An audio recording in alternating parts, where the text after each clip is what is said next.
La mort très mystérieuse d'un général libyen de premier plan, elle nous révèle énormément de choses sur les forces qui maintiennent ce pays divisé. Alors plongeons dans cette histoire, essayons de comprendre qui il était et pourquoi sa mission a été stoppée de manière si violente.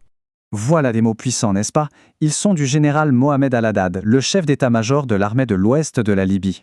On le voit bien, c'était un homme qui avait une mission, une seule, ramener la paix, unifier son pays déchiré. Et pourtant, cette mission pour la paix, elle s'est arrêtée net, de la manière la plus brutale possible. Son avion a explosé en plein vol. Aucun survivant. Le contraste entre ses paroles et son destin est pour le moins saisissant. Ça soulève tout de suite un tas de questions. Alors, officiellement, on nous parle d'une panne électrique, une simple panne. Mais franchement, c'est une version qui a du mal à passer. Pourquoi? Parce que l'explosion, elle a été tellement massive que des civils l'ont filmée à des kilomètres. Et l'épave? Complètement pulvérisée. Ça ne ressemble pas du tout à une panne technique. C'est cette contradiction qui est au cœur du problème. Du coup, la question qui vient tout de suite à l'esprit, c'est si ce n'est pas un accident, alors à qui profite le crime? Qui avait intérêt à éliminer la seule personne qui travaillait vraiment pour unifier le pays? C'est exactement cette piste qu'on va suivre. Bon, pour comprendre pourquoi il était devenu une cible, il faut d'abord qu'on se penche sur l'homme lui-même. Qui était vraiment le général Al-Haddad? Qu'est-ce qu'il représentait pour les Libyens? Son parcours, c'est celui d'un militaire de carrière très respecté. Diplômé en 87, il a été un acteur clé de la révolution de 2011. Ensuite, en 2019, il a défendu Tripoli face à l'offensive de Khalifa Haftar. Donc sa nomination comme chef d'état-major en 2020, c'était pas une surprise, c'était la suite logique. On parle d'un homme dont l'influence ne faisait que grandir. Et son plan, alors là, sur le papier, ça paraissait simple. Mais en réalité, c'était une véritable révolution. Il voulait quoi? Unir les deux armées, Est et Ouest. Intégrer toutes les milices dans l'État, mettre dehors toutes les forces étrangères. Et surtout, le point le plus important, rendre aux Libyens le contrôle de leur pétrole et de leur gaz. Forcément, avec un plan pareil, il s'est fait des amis, mais il s'est surtout fait de très puissants ennemis. Justement, parlons-en de ces ennemis. Pour trouver les coupables, il y a une méthode qui marche toujours, suivre le pouvoir. Demandons-nous qui, très précisément, se sentait menacé par ce plan d'unification. Et la clé de tout ça, elle se trouve peut-être dans un document, l'accord de cessez-le-feu de 2020. Le problème, c'est qu'un Al-Haddad, lui, il voulait l'appliquer à la lettre. Et quand on regarde de plus près, chaque point de cet accord était une bombe à retardement pour un groupe de pouvoir. C'est un peu comme l'arme du crime, en fait. Alors, premier cercle de suspects, et c'est logique, les dirigeants libyens eux-mêmes, ceux qui sont au sommet de ce pouvoir fracturé. D'un côté, à l'ouest, on a le premier ministre DBB. Pour lui, Al-Haddad devenait un rival politique de plus en plus populaire et qui n'avait pas sa langue dans sa poche pour le critiquer. De l'autre côté, à l'est, le maréchal Haftar. Lui, il était carrément menacé par l'accord qui demandait de poursuivre les criminels de guerre, et Haftar est directement visé par ces accusations. Bref, pour ces deux-là, unifier la Libye avec Al-Haddad aux commandes, c'était perdre le pouvoir. Et peut-être même bien pire.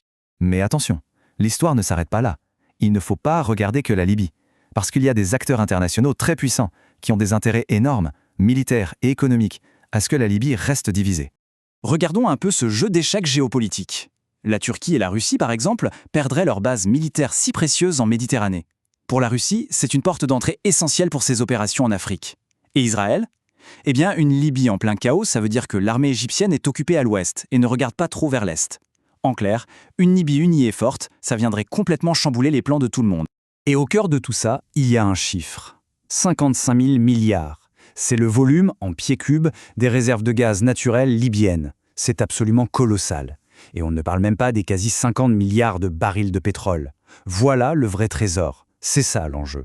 Un butin que les puissances étrangères ne sont pas du tout prêtes à lâcher. La logique des interventions étrangères, elle est finalement assez simple, et elle tient dans cette phrase. C'est le président turc qui l'a dit lui-même. En substance, on est là à cause des groupes armés.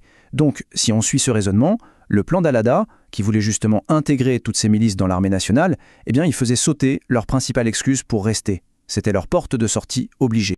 Et ce qui se passe en Libye, malheureusement, ce n'est pas unique. C'est une histoire qu'on a déjà vue ailleurs dans la région. Ça s'inscrit dans un schéma beaucoup plus large de fragmentation, de division, provoquée de l'extérieur. Prenons l'Irak. Des années et des années après l'invasion de 2003, les revenus du pétrole irakien passent toujours par la réserve fédérale américaine. C'est un mécanisme qui donne de fait à Washington un levier de contrôle énorme sur les finances d'un pays soi-disant souverain. Ou regardons la Syrie, le pays est aujourd'hui complètement éclaté en zones d'influence. Un bout pour les Russes, un bout pour les Turcs, un autre pour les Iraniens, un autre pour les Américains. Concrètement, l'État syrien unifié, il n'existe plus. Et puis il y a le Yémen, bien sûr, toujours coupé en deux, piégé dans une guerre par procuration qui est une véritable catastrophe humanitaire. C'est l'exemple type du conflit où des puissances régionales règlent leurs comptes sur le dos d'une population.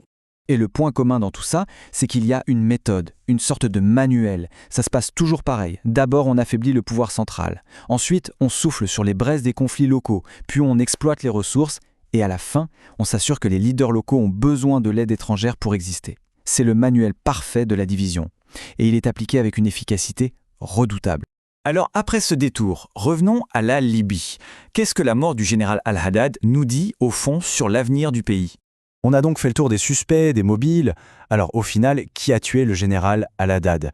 La réponse, on va le voir, est peut-être un peu plus compliquée qu'un nom sur une liste. Parce que le vrai coupable, ce n'est pas une personne, ce n'est même pas un seul pays. Le coupable, c'est un système. Tout un écheveau d'intérêts locaux et étrangers qui a besoin du chaos libyen pour continuer à exister et à prospérer. Finalement, ce qui a vraiment condamné le général Al-Haddad, c'est son projet. Son idée d'unifier son pays.